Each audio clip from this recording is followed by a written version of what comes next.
Umar ibn al-Khattab has a very interesting story because when he came to Jerusalem, there was no bloodshed, there was no fighting.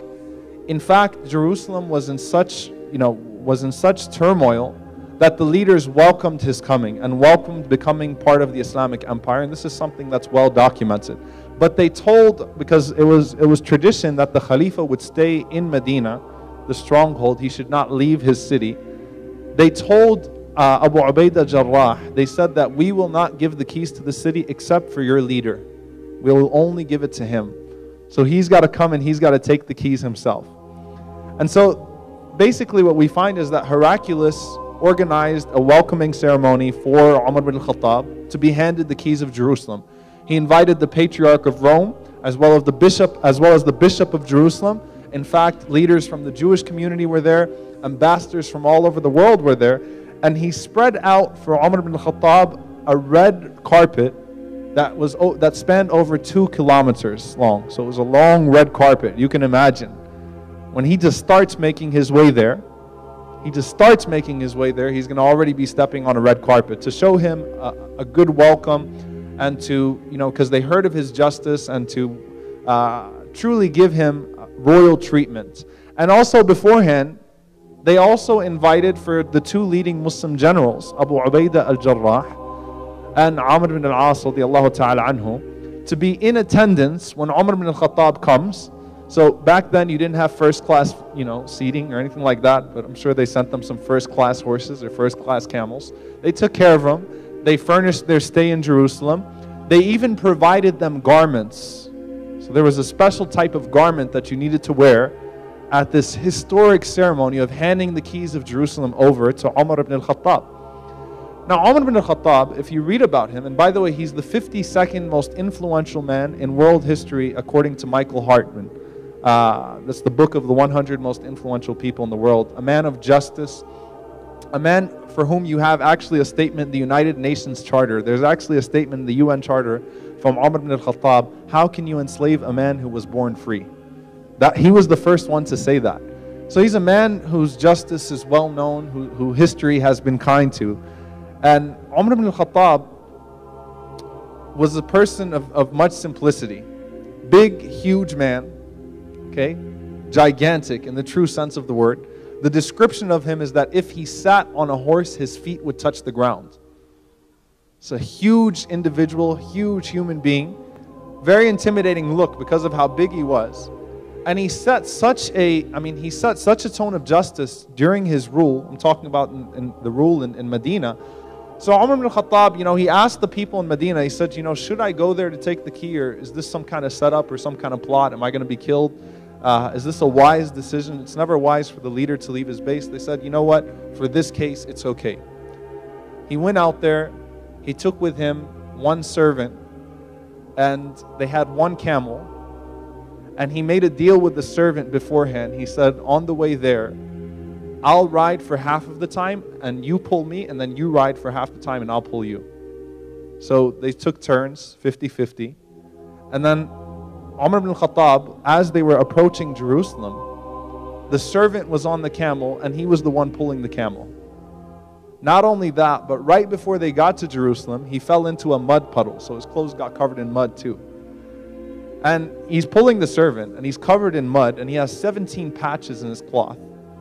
And, everyone is waiting there with their best clothes. Everyone is waiting there to give him this grand royal reception. And here he is walking in. He's got mud all over him. And so the servant at least tells him as they get to the red carpet, it's 2 kilometers long. He says, I think we should switch now. Umar ibn al-Khattab said a deal is a deal. 50-50, it's still your turn. So, but, you're kind of going in to take over the greatest city in the world, No. You stay on the camel. We'll keep walking. Umar ibn al-Khattab comes walking with the camel, and the people are waiting, and the people are standing out, and they're waiting out their windows to see who this great leader is. And they see this man coming and running with a camel with dirt all over his clothes and 17 patches. So Abu Ubaidah and Amr, they were the 2 that were invited to be part of this reception. Abu Ubaidah, who himself was a very simplistic man but recognized the situation at this point, Abu Ubaidah, he gets upset with this. He goes and he walks out to Umar ibn al-Khattab. He's like, I got to take care of some business with the leader before he comes and takes the key. And he says, you've embarrassed us. You've humiliated us. These people are all dressed nice. We want to, you've got to show that you're a strong leader. You've got to show your best clothes and things of that. You've embarrassed us. And Umar ibn al-Khattab, he became upset. And he said, نَحْنُ قَوْمٌ أَعَزَّنَ اللَّهُ بِالْإِسْلَامِ. We were a people who God gave dignity through faith, through Islam. And if we seek honor and dignity and glory through any other means, we will surely be humiliated. Meaning, I'm not that superficial person I used to be.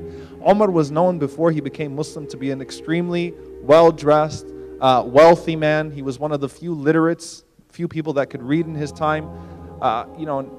They didn't expect that from him. But he said, we seek our glory through faith. We don't seek it through subjugating anybody. We don't seek it through some pompous, display. We seek it through faith. And so he received the keys from Heraclius, and the people were shocked. And then the bishop of Jerusalem took him to the Church of Nativity. He gave him a little bit of a tour of Jerusalem, and he took him to the Church of Nativity. And while they were in the Church of Nativity, the call for prayer came. The call for prayer came, for the noon prayer came. And Umar ibn al-Khattab was in there, and he knew it was time to pray. And the bishop of Jerusalem told him, he said, look, why don't you just go ahead and pray here? You're the leader. You don't have to go outside and pray. You can just pray here. It'll be an honor for us. And Umar ibn al-Khattab, he said to him, he said, no.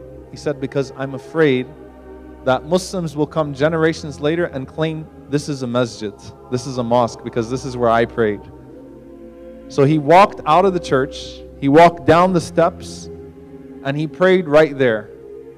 And then lo and behold, 400 years later, they built a mosque there called Masjid Umar, the Mosque of Umar. So he was right. He knew how history works with these things. He didn't want people to claim that church as a mosque just because he prayed there. Not because it was impermissible or not because there was some theological objection to that. He just wanted to give the people their rights and their respect. He also made the famous Pact of Umar, which essentially guaranteed the rights of all citizens there, guaranteed the rights of people to practice their own faiths. Christians and Jews not only were allowed to live in peace, they were allowed to judge each other by their own law.